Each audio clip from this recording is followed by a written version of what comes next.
Baik, bismillahirrahmanirrahim. Assalamualaikum warahmatullahi wabarakatuh. Alhamdulillah wassalatu wassalamu ala rasulillah amma ba'd. Kita lanjutkan kajian Sirah Nabawiyah yang kedua. Jika sebelumnya kita telah mengkaji tentang bagaimana Rasulullah SAW dilahirkan dan juga rahmat bagi semesta alam. Yang kedua ini kita akan mengkaji bagaimana Rasulullah SAW sebagai anak yatim dan penyayang orang-orang atau anak-anak yatim. Ya, seperti dicatat di dalam kitab-kitab sirah, Rasulullah SAW ketika dilahirkan itu dalam keadaan yatim. Kenapa? Pertama, ayahnya yang bernama Abdullah bin Abdul Muthalib itu meninggal ketika Rasulullah SAW dalam kandungan. Jadi ada yang meriwayatkan beliau dalam usia 2 bulan dalam kandungan ibunya. Ya. Jadi dia dikandung oleh ibunya seorang diri. Ya. Nah. Dan seperti kita ketahui, ketika Rasulullah SAW dilahirkan, ia disambut begitu banyak keajaiban alam raya yang seperti sudah kita kaji sebelumnya. Bintang-bintang semakin terang benderang, watajalli an-nujum, ya. Seakan-akan itu dekat banget. Cahaya yang menyebar ke segala arah, ya, di timur, barat, utara, selatan. Gitu. Dan juga bagaimana Sayyidah Aminah, ibunda Rasulullah SAW, saat itu tidak merasakan, ya, seakan-akan orang hamil tetapi tidak merasakan susahnya hamil. Itu sebagaimana diriwayatkan oleh kitab-kitab Sirah Nabawiyah. Dan menariknya adalah ketika Rasulullah SAW dilahirkan, sebagaimana adat atau budaya orang Arab saat itu, maka beliau juga dibantu, dipersusukan oleh yang pertama adalah Thuwaibah al-Aslamiyah. Ya, ini adalah salah satu budak Abu Lahab. Jadi pamannya Abu Lahab itu saking senangnya ketika ponakannya lahir. Jadi tapi tidak karena dalam keadaan yatim, itu kemudian memerintahkan budaknya itu untuk menyusui ponakannya itu, anaknya Abdullah. Ya. Lalu juga orang Arab ketika ada bayi-bayi yang masih dikatakan lahir, itu nanti akan disusukan oleh ada kabilah yang bernama kabilah Sa'diyah. Mereka mencari bayi-bayi yang untuk disusukan. Kenapa? Karena menurut adat orang Arab saat itu, adat Mekah, jadi daerah Sa'diyah ini daerah yang udaranya baik, ya, juga belum terkontaminasi dengan kehidupan kota, sehingga mereka diasuh dan disusui oleh mereka. Nah, ketika orang-orang atau ibu-ibu dari Bani Sa'diyah sampai ke Mekah, mereka mendapatkan bayi-bayi untuk disusui. Tetapi setiap kali bayi Muhammad disodorkan kepada mereka, mereka menolak. Setiap kali bayi Nabi Muhammad disodorkan pada mereka, mereka menolak. Kenapa? Innahu yatim. Dia itu yatim. Dan yatim menurut orang-orang Arab itu aib. Ya. Kenapa? Nanti siapa yang akan memberikan gajinya? Ya. Nanti siapa yang akan memberikan jaminan menggaji kami? Ya. Nah, ternyata Allah Subhanahu Wa Taala takdirkan ada seorang wanita dari kabilah Sa'diyah ini yang tidak mendapatkan bayi. Kenapa? Karena ontanya yang dia naik itu onta tua, jalannya lambat. Ya, jalannya lambat. Sampai di Mekah terakhir. Nah, ketika sampai di Mekah terakhir, ini dia tidak dapat bayi, sudah habis bayi. Hanya tersisa satu bayi, yaitu Nabi Muhammad SAW. Nah, Maka setelah dipikir daripada nggak dapat bayi, maka Halimah ini menerimanya. Tapi lihat ya, bagaimana ketika dia menerima bayi Muhammad SAW, ya, baru menggendong Nabi Muhammad, menerima Nabi Muhammad, keberkahan itu langsung muncul. Jadi air susu yang katakanlah sebelumnya itu kurang lancar, ini dengan menggendong Nabi Muhammad langsung lancar. Sehingga bayi yang ia gendong disusui dan tidak menangis. Begitu juga ketika dia menaiki onta yang tadinya tua, ya, dengan menggendong Nabi Muhammad SAW, onta yang lambat ini menjadi sangat super cepat, gitu ya. Ya, katakanlah kalau sekarang itu lebih dari Ferrari. Jadi teman-temannya yang tadinya sudah meninggalkan jauh, ini ternyata dia bisa membalap karena menggendong anak Nabi. Ini barokah. Ya. Begitu juga ketika sampai di rumahnya, di kampungnya, yang tadinya musim panas agak kering, gitu ya. Ini tumbuh-tumbuhan akan menghijau, ya, menghijau.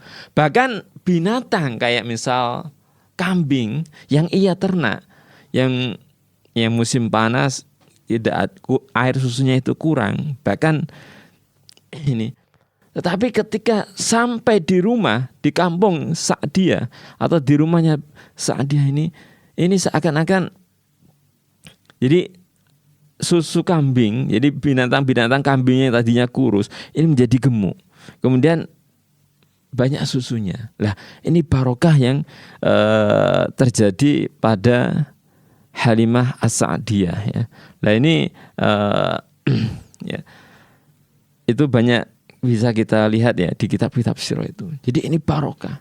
Jadi menggendong, membawa, merawat Nabi justru barokah.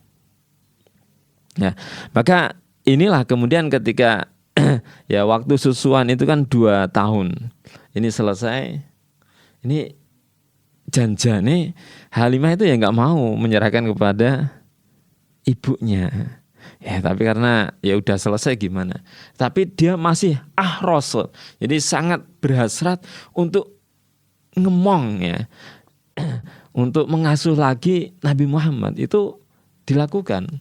Maka setelah berdiskusi, akhirnya Sayyidah Aminah ini merelakan untuk diasuh kembali oleh Halimah Sa'diyah. Dan akhirnya Nabi Muhammad diasuh selama 4 tahun. Nah, selama 4 tahun inilah ada yang peristiwa yang sangat mengagetkan Sayyidah Halimah As-Sa'diyah ini, yaitu ketika Rasulullah SAW kecil, sekitar usia 4 tahun, dia diambil atau ya dipegang oleh malaikat. Ya, katakanlah seseorang saat itu, kemudian dibelah dadanya, diambil hatinya, kemudian dibersihkan dengan air Zam-Zam. Kemudian hadza haddun minasyaiton. Ini adalah bagian tempat yang nantinya menjadi tempatnya syaitan, sehingga disucikan. Nah, ini jadi pensucian hati Kanjeng Nabi itu sudah mulai sejak kecil, sehingga mudah akan diarahkan oleh bimbingan Allah Subhanahu wa taala. Jadi Halimah Sa'diyah ini mengetahui kabar tersebut dari teman-teman Rasulullah saat itu yang masih kecil, yang 4 tahunan, ya.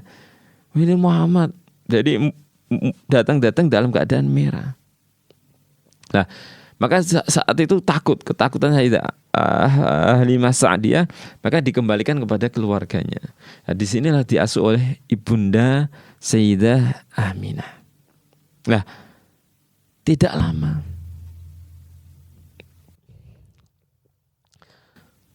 Jadi tidak lama ini.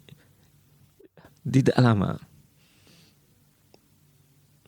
2 tahun diasuh oleh Sayyidah Aminah. Diajak untuk mengenalkan bapaknya yang sudah meninggal. Dari Makkah, beliau kemudian menuju ke Madinah. Ya, menuju Madinah. Untuk apa? Ziarah bapaknya. Setelah ziarah, dikenalkan juga dengan keluarganya, pulang ke Mekah. Nah, di antara Mekah dan Madinah, di Abwa, Sayyidah Aminah jatuh sakit dan meninggal. Jadi Sayyidah Aminah meninggal. Nah, usia 6 tahun Rasulullah SAW terlahir atau tidak memiliki ayah dan tidak memiliki ibu. Maka kemudian Rasulullah SAW diasuh oleh kakeknya Abdul Muthalib. Nah, selama dalam asuhan kakeknya inilah Rasulullah sangat dicintai, ya. Bahkan lebih dicintai daripada anak-anak cucu-cucu Abdul Muthalib itu sendiri, ya. Jadi kalau orang katakanlah Abdul Muthalib ini seorang terhormat, ya, Sakil Haramain atau pemberi minum tanah haram, ya, karena beliaulah yang menemukan Zam-Zam itu, ya. Jadi orang dulu atau biasa orang tua, jadi katakan singgasana atau kursi raja itu kan nggak boleh ada orang yang menyentuhnya. Tapi ketika Rasulullah datang kemudian duduk di kursi tersebut, nah ini dibiarkan saja oleh Abdul Muthalib. Tetapi tidak lama, ya, karena 2 tahun Rasulullah dirawat oleh kakeknya, itu kakeknya meninggal. Sehingga apa? Sehingga Rasulullah kehilangan sosok yang dicintai, sosok pelindung, sosok ayah, ya. Setelah kehilangan ayahnya, ibunya dan juga kakeknya ini, Rasulullah 8 tahun tidak memiliki siapa, ya, yang melindunginya. Maka disinilah kemudian ia diasuh oleh pamannya Abu Thalib. Nah, saat itu Abu Thalib memiliki banyak anak. Nah, jadi Nabi Muhammad itu anak yatim, ya, dan dari awal itu yatim, ya, seperti kita tahu tadi, ya. Tetapi beliau meskipun yatim, ya, menunjukkan kebesaran jiwanya. Nah, salah satunya tidak merepotkan keluarga Abu Thalib. Dia ikut bekerja, ikut menggembala kambing, ya, untuk memenuhi kebutuhan Abu Thalib. Begitu juga ketika menjadi Rasulullah Muhammad SAW, di ayat Rasulullah itu adalah orang yang sangat sayang kepada anak yatim. Maka sampai-sampai Allah Subhanahu wa taala berfirman, ya, Ara'aital ladzi yukadzibu biddin, apakah kamu tahu orang yang mendustakan agama? Fadzalikal ladzi yad'ul yatim, itulah orang yang menghardik anak yatim. Kalau menghardik, berkata keras saja tidak boleh, apalagi kok memukul. Nah, ini kias aulawi, ya. Jadi kepada anak yatim itu berlembut, ya. Begitu juga Rasulullah mengatakan, ana wa kafilul yatim fil jannati hakada. Aku dan anak, aku dan pengasuh, kafil itu yang menanggung beban anak yatim, itu hakada, ya. Hakada itu begini. Wa asyara bis sababah wal wusta. Rasulullah dengan menunjukkan sababah ini jari telunjuk dan wusta jari tengah, ya. Wa farraja bainahuma. Nah ini, ya, maksudnya apa? Ana wa kafilul yatim. Jadi ini pengasuh anak yatim, ya, penjamin, penanggung beban anak yatim, ini dekat sekali dengan Rasulullah di surga. Ini janji Rasulullah SAW. Jadi bagaimana, ya, Rasulullah SAW sangat sayang kepada anak-anak yatim. Beliau yatim dan juga mengajarkan kasih sayang kepada anak-anak yatim, ya. Ini, ya. Kemudian ada yang menarik.